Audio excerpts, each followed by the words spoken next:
الله نحمده ونستعينه ونستغفره ونؤمن به ونتوكل عليه ونعوذ بالله من شرور أنفسنا ومن سيئات أعمالنا من يهده الله فلا مضل له ومن يضلل فلا هادي له وأن محمدا عبده ورسوله ما بعد فقد قال النبي صلى الله عليه وسلم يتقارب الزمان وينقص العلم وتظهر الفتن ويلقى الشح ويكثر الحرج او كما قال علیہ الصلوۃ والسلام۔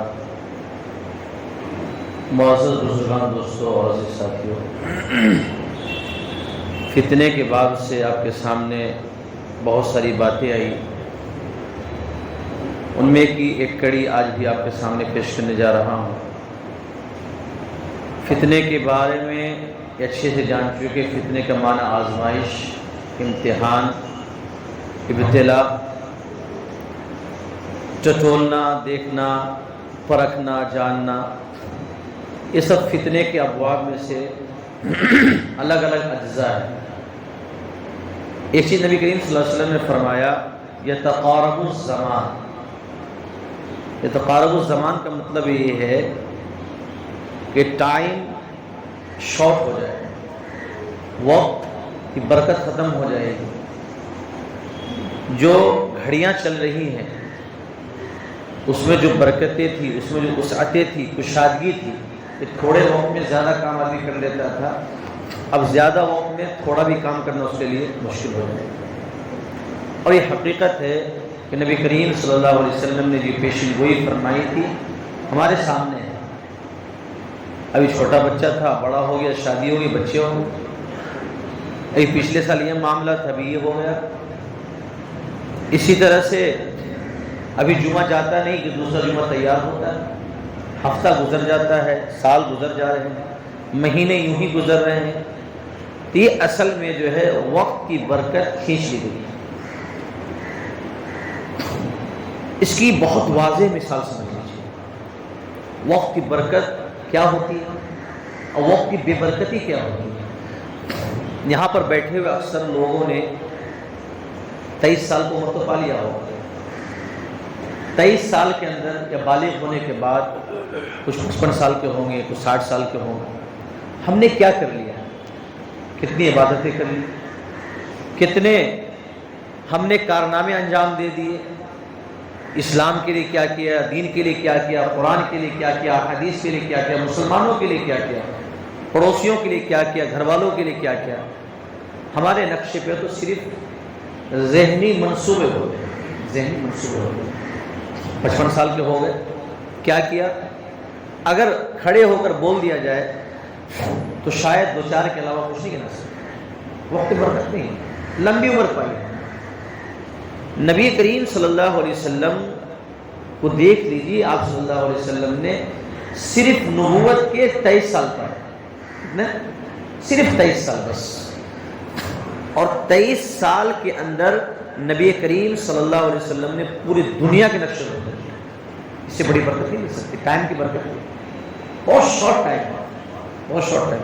یہ مثال آپ کے لیے بہت اہمیت کا حامل ہے کہ نبی کریم صلی اللہ علیہ وسلم کی 23 سالہ زندگی نے پوری دنیا کا کایا پلٹ دیا، وقت کی برکت ہے۔ حضرت صدیق رضی اللہ عنہ کو دیکھ لیجئے، آپ نے چھوٹے سے وقت میں کفر و الحاد و ارتداد کو دنیا سے مٹا دیا۔ حضرت عمر رضی اللہ عنہ کے زمانے کو دیکھ لیجئے، چھوٹے سے وقت میں دنیا پر ایک طرف سے حکومت ہونے لگی۔ عثمان غنی رضی اللہ عنہ کے زمانے کو دیکھ لیجئے، حضرت علی رضی اللہ عنہ کے زمانے کو دیکھ لیجئے۔ یہ وقت کی برکت تھی، وقت بہت برکت۔ چھوٹے سے وقت میں دنیا کے نقشے کو پلٹ دیا، دنیا میں اسلام کو پھیلا دیا، دین کو پھیلا دیا، قرآن مجید کو پھیلا دیا۔ اور تاریخ گواہ ہے، تاریخ میں پڑھتے آ رہے ہیں، خوش ہوتے ہیں، فخر کرتے ہیں۔ چھوٹے سے ٹائم میں، کم وقت میں انہوں نے کیا کیا؟ بڑے بڑے کارنامے جو اوراق میں آج بھی لکھے ہوئے ہیں۔ ہم اپنے کارنامے کو کیا، ہمارے پاس کیا کارنامے ہے؟ وقت برکت نہیں۔ ہم کچھ کرنے جائیں تو زندگیاں ختم ہو جاتی ہیں، بچے بوڑھے ہونے لگتے ہیں، ہم قبروں میں چلے جاتے ہیں۔ وقت کی برکت ہم سے ختم کر لی گئی. نبی علیہ الصلوۃ والسلام کے زمانے سے بہت وقت کی برکت کو ختم کرتے جانا ہے. وقت کی برکت ختم ہو جائے, وقت کی برکت ہم سے چھین لی گئی ہے. ہر ایک اپنے حساب کو ٹٹولے, نماز کو ٹٹولے, قرآن مجید کو ٹٹولے. دیکھیے تو وقت کی اتنی بے برکتی ہے, اتنی بے برکتی ہے کہ ہمارے پاس قرآن مجید پڑھنے کا وقت نہیں ہے, ہمیں نماز پڑھنے کا وقت نہیں ہے, ہمیں اللہ رسول کی بات کرنے کا وقت نہیں ہے, دین کی بات کرنے کا وقت نہیں ہے, اسلام کی بات کرنے کا وقت نہیں ہے, اسلام پر عمل کرنے کا وقت نہیں ہے. اتنا وقت تنگ ہو گیا ہے. بے برکتی. دیکھیے بے برکتی کے معنی جو ہم سمجھتے ہیں, سمجھیے اس کو اچھے سے. صبح نکلتے ہیں, صبح بستر کو چھوڑتے ہیں کمپنی میں, شام ہوتی پھر بستر پر لیٹ جاتے, بچوں سے ملاقات نہیں ہوتی. بتاؤ وقت کی بے برکتی نہیں ہے. صحابہ کرام کے پاس بھی بچے تھے, وہ بھی کاروباری تھے, تجارت کرنے والے تھے, سارے کچھ کے ساتھ انہوں نے جہاد بھی کیے, معاملات بھی کیے, معاشرت بھی کی, تجارت بھی کی. نبی کریم صلی اللہ علیہ وسلم نے صحبت بھی اختیار کیا, دل کا تزکیہ بھی کیا, پاک صاف ہو گئے, صاف ستھرے ہو گئے, قرآن پر بھی عمل کیا, دکھلایا اور دنیا میں کامیاب ہو. ہمارے ساتھ وقت کی بے برکتی ہے. وقت کی برکت, وقت میں برکت چاہیے تو نقش نبی پر آنا پڑے گا. وقت میں برکت چاہیے تو نقش نبی پر آنا. نقش نبی میں ہی برکت ہے, نقش صحابہ میں ہی برکت ہے. نقش صحابہ سے ہٹ جائے وقت کی بے برکتی ختم ہو جائے, وقت کی بے برکتی شروع ہو جاتی ہے. یہ جو دیکھتے ہیں نا, ہم کہتے ہیں نا کہ ممبئی سوتی نہیں ہے, ممبئی کی دنیا سوتی, ممبئی لائف جو ہے پٹری پر رواں دواں ہے, رواں دواں. یہ بھی وقت کی بے برکتی ہے. صحابہ کی زندگی اٹھا کے دیکھ لیجیے, آپ صلی زمانے کو دیکھ لیجیے, یہ چیزیں نہیں تھیں. سویرے سونا, سویرے جاگنا تھا, سارا کام ہوتا تھا, فتوحات ہوتے, جنگیں ہوتی تھی, فتح و شکست, ساری چیزوں سے ہمکنار ہوتے تھے, مال غنیمت آتے تھے. آپ صلی اللہ علیہ وسلم کی چھوٹی سی زندگی میں تقریباً 23 جنگوں کا ذکر آتا ہے. کیسی چھوٹی زندگی میں آپ صلی اللہ علیہ وسلم کی, سارا کام نبوت کے بعد. اور وہ بھی جو 13 سالہ جو مکی کی زندگی ہے, 13 سالہ جو مکی کی زندگی ہے, یہ احکام کی زندگی نہیں ہے. مکی کی احکام کی زندگی نہیں ہے. مکے کی زندگی تو صبر کی, استقلال کی زندگی تھی صحابہ کی. آپ صلی اللہ علیہ وسلم احکام جتنے نازل ہوئے وہ سب مدینہ المنورہ میں نازل ہوئے. جتنے احکام تھے سارے احکام مدینہ المنورہ میں. مکی زندگی میں احکام نہ کے برابر ہے. مکی زندگی میں تو جہادی فرض نہیں تھا, مکی زندگی میں روزے کے مسائل نہیں تھے, اسی طرح سے نماز کے مسائل, بہت سارے مسائل ایسے تھے جو مکی زندگی میں نہیں تھے. سارا کچھ 10 سال میں, اب یوں کہہ لیجیے سمیٹ کر کہ 10 سال میں جو اللہ کے نبی صلی اللہ علیہ وسلم کی چھوٹی سی زندگی میں جو کارنامے انجام دیے گئے, ہم پوری زندگی اور زندگیاں گزار دیں گے, وہ کارنامے نہیں سکتے. وقت کی برکت. یہ تقارب الزمان, زمانے کو قریب کر دیا گیا. ہفتہ گزر جاتا ہے, مہینہ گزر جاتا ہے, لیکن ہم پتہ نہیں. میرے بھائیوں, نقش زندگی, نقش نبی پر آنا ضروری ہے. وَيَنْقُصُ الْعِلْمِ, علم گھٹ جائے گا, علم گھٹ جائے گا. آج حقیقت ہے علم دین کی طرف سب سے زیادہ کوتاہی, سب سے زیادہ. علم دین کی طرف کوئی توجہ نہیں کرتا, نہ چھوٹا کرتا, نہ بڑا کرتا, نہ غریب کرتا, نہ مالدار کرتا. سب کی نظر میں تو نقش دنیا ہے, نقش دنیا ہے, دنیا کی کامیابی ہے, دنیا کی کامرانی ہے, دنیا کی مال و دولت ہے, دنیا کی دوڑ دھوپ ہے. بس میرے بھائیوں, ضرورت ہے کہ ینقص العلم, ایک جو دروازہ کھلا اس کو بند کیا جائے.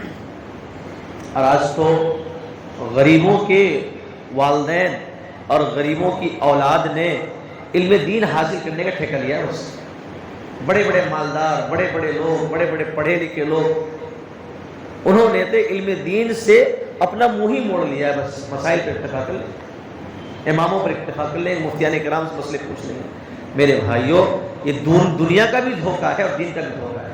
بھلا یہ بتائیے آج کے ڈیٹ میں, آج جبکہ دنیا اوپن ہو چکی ہے, یونیورسٹی اوپن ہو چکی ہے, مدرسے اوپن ہو چکے ہیں, آج بھلا یہ بتائیے کون سی ڈگری میں مدرسے کی تعلیم جو ہے رکاوٹ بن رہی ہے؟ کون سی ڈگری, کون سی ڈگری آپ حاصل کرنا چاہتے ہیں جو مدرسے کی تعلیم آپ کو رکاوٹ بن رہی ہے؟ اب حافظ بننا چاہ رہے ہو, رکاوٹ بن رہی ہو. عالم بننا چاہ رہے ہو, ڈگریاں رکاوٹ بن رہی ہو. 10ویں پاس ہونا رکاوٹ بن رہی ہو. اب دین مکمل سیکھیے. اللہ تبارک و تعالیٰ نے آج کے ڈیٹ میں سہولتیں زیادہ پیدا کر دی, سہولتیں پہلے کے مقابلے سہولتیں زیادہ کر دی ہے. اوپن یونیورسٹی, اوپن مدرسے, اوپن یونیورسٹی دنیا کے لیے, اوپن یونیورسٹی آخرت کے لیے, قرآن کے لیے, حدیث کے لیے, ساری چیزیں ہمیں مہیا ہے. بس یہ ہے کہ ہم کوتاہ بنتے جا رہے ہیں. میرے بھائیوں, اگر امت کے غریب طبقے کے لوگ اور ان کے بچے عالم بن رہے ہیں تو ضرورت ہے آج اس بات کی کہ ہمارے مالدار اس بات میں آگے بڑھے تو ان کے بچے بھی عالم بنیں, ان کے بچے بھی عالم بنیں. دیکھیے تو کیسا مزہ ہے عالم بننے میں, دیکھیے تو کیا کرتے ہیں. آپ کو یہ تو ایک ٹاپک ہے, عالم بننا ایک ٹاپک ہے. کن کن مرحلوں سے گزرتا ہے بندہ, مرحلوں سے گزرتا, کیسا بیٹھنا, کیسا کھانا, کیسا سونا, کیسا رہنا, کیسا بستر, کیسے آرام, کیسی راحت, کن کن چیزوں کو تیاگتا ہے, کن کن چیزوں کو چھوڑتا ہے, پھر جا کے وہ عالم ایک نقشے پر عالم آتا ہے. آسان. آپ اس میں آ کر تو دیکھیے وہ زندگی کیسے ہوتی ہے. روزے دیے گئے نا, روزے میں دیکھو تو بھوک کیسے لگتی ہے. یہ سب کے لیے, مالدار غریب سب کے لیے روزہ اللہ تعالیٰ نے سب کے لیے فرض کیا. جب بھوک لگتی ہے تو پتہ چلتا ہے کہ غریب لوگ بیچارے جو بھوکے رہتے ہیں وہ کیسے رہتے ہیں. وَيَنْقُصُ الْعِلْمِ, علم جو ہے اٹھ جائے گا, علم کم ہو جائے گا. علم کم ہو گیا آج, علم آج کم نہیں ہو گیا, لوگوں نے مکس کر دیا بہت. اب اتنے یوٹیوب, گوگل, یہ وہ, یہ اسکالر, یہ اسکالر, اس کو فالو کرو, اس کو فالو کرو. اتنے فالوورس, فالوڈ بائی آ گئے ہیں مارکیٹ کے اندر کہ آج نئی نسل, نئی جنریشن مشکوک ہو چکی ہے. ان کو اسلام میں شک ہونے لگا, قرآن میں شک ہونے لگا, مسائل میں شک ہونے لگا. یہ وجہ ہے علم بڑھا لیکن علم میں کمی پیدا ہو. نبی کریم صلی اللہ علیہ وسلم کے طریقے سے کیا ہوگا, ہم بڑھتے چلے گئے. آج ہر ایک جو ہے ویڈیو بھیج کر کہ مولانا ان کو سن سکتے کہ نہیں سن سکتے. ارے بھائی, جب مجھ سے تعلق رکھتے ہو ان کو سننے کی ضرورت ہے. آپ کو مسئلہ پیش آ, مجھ سے پوچھے نا بھائی. جب ان کو ویریفائی مجھ سے کر رہے ہو تو مجھے تو شاید آپ مجھے ویریفائڈ سمجھتے ہو گے, مجھ سے مسئلہ پوچھ لو. کیا ضرورت ہے اس اسکالر کو سننے کی. آپ کے پاس اتنا ٹائم رہتا ہے کہ گھنٹوں گھنٹہ ان اسکالر کو سن کر اپنے ذہن و دماغ کو خراب کرتے رہتے ہیں. ماڈرن اسلام کہیں دنیا میں آیا کہ ماڈرن اسلام, ماڈرن قرآن آتا ہے, ماڈرن حدیث آتی ہے, لیکن لوگ پیش کر رہے ہیں کہ ماڈرن اسلام ہے, ماڈرن طریقہ ہے, جدید طریقہ تعلیم ہے, جدید اسلام ہے, جدید قرآن ہے, جدید مسائل ہے. میرے بھائیوں, ساری چیزیں جو ہے 1400 سال پرانی. اب پیش کرنے والا وہ نیا ہے. پیش کرنے والا کیا ہے, نیا ہے. نبی کریم صلی اللہ علیہ وسلم نے خود فرمایا کہ اس امت کے آخری لوگ پہلے لوگوں پر لعنت کریں گے. وہ لعنت کی ایک قسم میں سے قسم یہ بھی. یوٹیوب والوں بات کان کھول کر سمجھ لیجیے. آپ کو یوٹیوب اچھا لگتا ہے, ان کی باتیں اچھی لگتی ہے. دیکھیے پریزنٹیشن, آج ہمارا فوکس کیا ہوتا ہے, پریزنٹیشن کیسا ہے. بہت اچھے سے پیش کرتا ہے, سمجھا دیتا ہے, بجھا دیتا ہے. وہ تو گندگی کو حلوہ بنا کے پیش کر دیتا ہے. یہ حالت ہوتی ہے پریزنٹیشن میں. مسئلہ ہوتا ہے وہ تو پیش کرنے والے کے اوپر ڈیپینڈ کرتا ہے. ہو سکتا ہے کہ آپ کو علماء, آپ کے اسکالر اس طرح پیش نہ کر سکے, لیکن وہ جو کہہ رہے ہیں اس چیز کو سمجھ سکتے ہو. اتنا تو جان سکتے اللہ کی بات کر رہے ہیں, رسول کی بات کر رہے ہیں. لیکن ہمارا دماغ جو ہے آج چکا چوند کی طرف ہے. اس طرح سے پیش کرو, اس طرح سے اسٹیج ڈالو, اس طرح سے کرسیاں سجاؤ, اس طرح سے آڈینس رکھو تو بہت اچھا لگتا ہے. میرے بھائیوں, قرآن مجید چاہے اس طاق پر ہو, چاہے یہاں پر ہو, یا چاہے بہترین طاق میں سجا کر خوشبو سے معطر کر رکھو, قرآن مجید یہاں بھی ہے, یہاں بھی, وہاں بھی. کوئی فرق ہو جاتا ہے کام؟ کوئی فرق نہیں ہوتا. صرف سوچ کا فرق ہے, مائنڈ کا فرق ہے. آپ نے مائنڈ کو چینج کر لیا. وَيَنْقُصُ الْعِلْمِ, علم اس طرح سے اٹھ رہا ہے, علم اس طرح سے دھیرے دھیرے دھیرے اٹھ رہا ہے. اب ہم کیا ہے, اب علماء سے دھیرے دھیرے دھیرے کرتے چلے جائے, اور اتنے کرتے چلے جائے, اتنے دور ہوتے چلے جاتے. کبھی ہم قادیانی بن جاتے ہیں, کبھی شکیل بن حنیف کے چکر میں پڑ جاتے ہیں, کبھی ہم عیسائی بھی بن جاتے ہیں. کیوں؟ اس لیے کہ علم تو ہم نے ایسی جگہ سے حاصل کیا ہے جہاں صحبت نہیں ہے. نبی کریم صلی اللہ علیہ وسلم کا ہر کمپینین, ہر صحابی مکمل درجے کا کامیاب ہے, اس لیے کہ جہاں انہوں نے علم سیکھا ہے, فیض حاصل کیا ہے, وہاں انہوں نے نبی کریم صلی اللہ علیہ وسلم کی صحبت بھی حاصل کی. علم صحبت کے ساتھ ہو تو اس میں پائیداری ہوتی ہے, پختگی ہوتی ہے. اور بہت سارے علوم ایسے موجود ہیں مارکیٹ کے اندر کہ علم تو ہے, صحبت نہیں, صحبت نہیں. ہم کمپنی میں جب کام کرنے جاتے ہیں, ہم فریشر ہوتے ہیں, کیا وہ ٹریننگ نہیں دی جاتی؟ 1 مہینے 2 مہینے ٹریننگ میں بٹھایا جاتا ہے. بھائی سب کچھ پڑھ کے تو آئے ہو, لیکن اب ٹریننگ لینی پڑے. کتنا بڑا بھی انجینئر ہو, ڈاکٹر ہو, فلاں ہو, لیکن آپ کو ٹریننگ کے لیے بیٹھنا ہی پڑے گا، اس کے بغیر ہم آپ کو ایک کرسی نہیں دے سکتے۔ بھلا بتاؤ تو یہ دنیا کے کاموں کے لیے اتنی ضرورت پڑتی ہے، اور دین تو آسان ہے، لیکن دین کو پریزنٹیشن کرنے والے الگ طریقے سے پیش کیا، وہ ہمیں کیا آنے لگا، پسند آنے لگا، اور یہ جو طریقہ ہے ہمیں ناپسند ہو گیا کہ وہ ان کا جو طریقہ ہے انہوں نے پیش کیا وہ صحیح طریقے سے پیش کیا، انہوں نے صرف کتابوں سے علم حاصل کیا ہے، ذہن میں تلمذ اختیار نہیں کیا، کسی کی شاگردی اختیار نہیں کیا، فیض حاصل نہیں کیا ہے، کسی کو صحبت اختیار نہیں کی۔ دونوں کے علوم میں جب گہرائی میں دیکھیں گے تو فرق ملے گا، ضرور ملنا ہی ملنا ہے۔ صحابہ نے صرف علم نہیں سیکھا تھا، صحابہ نے نبی کریم صلی اللہ علیہ وسلم کی صحبت اختیار کی تھی، اسی لیے علم کے ساتھ وہ مکمل طریقے سے وہ چیزیں حاصل کی صحابہ کرام کو جو ہمیں آپ کو حاصل ہیں۔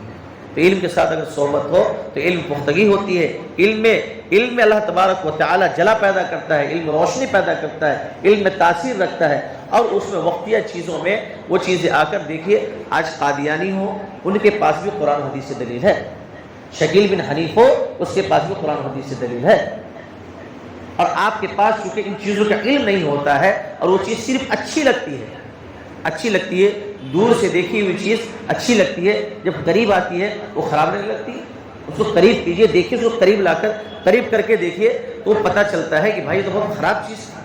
تو آج حال یہی ہو گیا ہمارے نوجوانوں کا، لوگ دور سے جو پیش کی ہوئی چیز ہے اس کو لے لیتے ہیں، جو قریب چیز پیش کی جاتی ہے اس کو تب التفات ہی نہیں کرتے۔ وَتَظْهَرُ الْفِتَنُ، فتنے ظاہر ہو جائیں، اللہ کے رسول صلی اللہ علیہ وسلم نے فرمایا فتنے کا ظہور ہو، فتنے کی کثرت ہو، لوگ فتنے میں پڑیں گے، اور آج فتنے کا بڑا دور چل رہا ہے، آج جنگیں ہو رہی ہے وہ بھی فتنہ آزمائش ہماری ہے، جنگیں جو چل رہی ہے وہ بھی فتنے اور آزمائش ہے۔ یہ جو ہم پر ہمارے قرآن مجید پر، ہمارے اسلام پر، ہمارے مسلمانوں پر الگ الگ طریقے سے جو تفکراتی اور خیالاتی یلغار کیا جا رہا ہے، حملے کیے جا رہے ہیں، وہ بھی فتنوں میں سے۔ ہم دین سے ہٹتے جا رہے ہیں وہ بھی فتنوں میں سے ہے، قرآن سے ہٹتے جا رہے ہیں وہ بھی فتنے میں سے ہے، نماز نہیں پڑھتے وہ بھی فتنے، ساری چیزیں فتنے ہیں، آزمائش ہے، ابتلا ہے، امتحان ہے، ہم کہاں بھاگ رہے ہیں؟ اور نبی کریم صلی اللہ علیہ وسلم نے فرمایا وَيَكْثُرُ الْحَرَجُ، حرج کی کثرت ہو جائے گی، صحابہ کرام نے فرمایا یا نبی اللہ یا رسول اللہ ما هو الحرج، حرج کیا چیز ہے؟ نبی کریم صلی اللہ علیہ وسلم نے فرمایا القتل، وہی القتل، وہ قتل کی کثرت ہو۔ آج دیکھ لیجیے اخباروں کو اٹھا کر، نیوز کو دیکھ لیجیے، آئے دن دہاڑے جو ہے قتل جاری ہے، قتل و غارت گری، لوٹ کھسوٹ، یہ عام چیز ہو گئی ہے۔ نبی کریم صلی اللہ علیہ وسلم جو فرمایا تھا وہ چیز ہمارے سامنے بالکل آشکارا ہو رہی ہے میرے بھائیوں، ہمیں تو نبی کریم صلی اللہ علیہ وسلم کے نقش قدم پر آنا پڑے گا۔ صحابہ پوچھتے تھے نبی کریم صلی اللہ علیہ وسلم سے کہ نبی صلی اللہ علیہ وسلم بعد ذالک ما هو الخیر، اس کے بعد کیا خیر ہے؟ حضرت حذیفہ الیمان رضی اللہ عنہ پوچھتے تھے، میں خیر تو سب پوچھتے ہیں، میں شر پوچھتا ہوں نبی کریم صلی اللہ علیہ وسلم سے کہ نبی صلی اللہ علیہ وسلم فما بعد ذالک الشر، اس کے بعد شر کیا ہے؟ تو نبی کریم صلی اللہ علیہ وسلم نے فرمایا وہی الاحلاس، فتنۃ الاحلاس، فتنۃ الاحلاس کیا ہے؟ ہی حرب و حرم، حرب کہتے ہیں چھوٹے ہاتھ سے حرب آتا ہے، ایک بڑے ہاتھ سے حرب آتا ہے۔ حرب کے معنی جو چھوٹا ہے اس کے معنی بھاگنے کے، اس کے معنی کیا ہے؟ بھاگنے کے۔ مسلمانوں کی حالت زار، مسلمانوں کی بزدلی، مسلمانوں کے اندر جو خوف، مسلمانوں کے اندر جو ہراس، مسلمانوں کے اندر جو دنیا کی محبت دلوں میں بیٹھی ہوئی ہے، اس نے تو ہمیں بھگوڑا بنا دیا ہے، ہر چیز سے بھاگ۔ اگر وقت آن پڑے گا تو یہ ساری چیزیں ہمارے آڑے آ جائے گی۔ نبی صلی اللہ علیہ وسلم نے فرمایا فتنۃ الاحلاس، احلاس کا جو فتنہ ہوگا وہ بڑا خطرناک ہوگا۔ ومن هرب من الحرب، اور جو حرب سے بھاگے گا اس کا مسئلہ خراب ہو جائے گا، اس کا مسئلہ کیا ہو جائے گا؟ خراب ہو جائے گا۔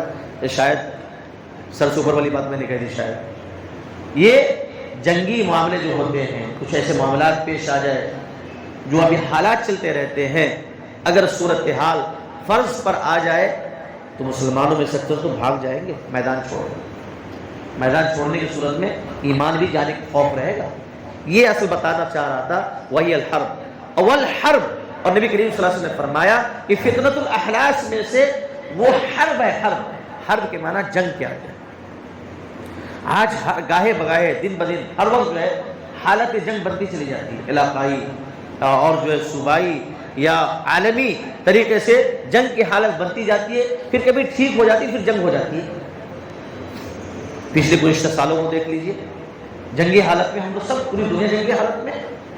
آج بھی دنیا اندر سے اضطرابی کیفیت میں ہے، وہی الحرب، حرب کا زمانہ چل رہا ہے، حرب کا زمانہ چل رہا ہے، اور اسی طرح حرب ہوتے ہوتے پوری دنیا حرب میں ملوث ہو جائے گی، یعنی جنگ میں آ جائے گی، پھر قتل و غارت گری ایک دم سے ایسی عام ہوگی جیسا کہ طوفان آتا ہے، سیلاب آتا ہے، پورے کوڑے کرکٹ کو نکال دیتا ہے۔ ایسی جنگ ہونے والی ہے، ایسا حرب ہونے والا ہے جو نبی کریم صلی اللہ علیہ وسلم نے فرمایا وہ فتنۃ الاحلاس۔